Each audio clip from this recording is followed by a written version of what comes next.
હાલોલ તાલુકાના પાટિયાના મુવાડ ગામે વીજ કરંટ લાગતા બે યુવકોના કરુણ મોત. મળતી માહિતી મુજબ હાલોલ તાલુકાના કંજરી ગામના પાટિયાના મુવાડા ફળિયામાં ગુરુવારના રોજ બે યુવકને વીજ કરંટ લાગવાની ઘટના બનતા અરેરાટી ફેલાઈ હતી. ભીખાપુરા નજીક કદવાલ ગામનો રહેવાસી વિજય રણછોડ બારિયા ગત રોજ નોકરી કરી પોતાને રૂમ પર આવ્યો હતો. ત્યારબાદ સવારે ઉઠીને રૂમની બહાર નીકળતા છતના પતરાને હાથ અડી જતા તેને કરંટ લાગતા નીચે ઢળી પડ્યો હતો.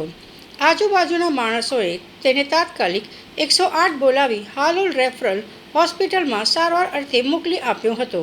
ત્યારબાદ તે જ રૂમમાં રહેતા રાકેશ રાઠવાને પણ વીજ કરંટ લાગતા તેને પણ હાલોલ રેફરલ હોસ્પિટલમાં સારવાર અર્થે લાવવામાં આવ્યો. હાલોલ રેફરલ હોસ્પિટલના તબીબે સારવાર દરમિયાન બંને યુવકોને મૃતક જાહેર કર્યા હતા. વિજય રણછોડ બારિયા પોતે અવિવાહિત હતો, જ્યારે રાકેશ રાઠવા 3 બાળકોના પિતા હતો તેવું આધારભૂત સૂત્રો દ્વારા જાણવા મળેલ છે.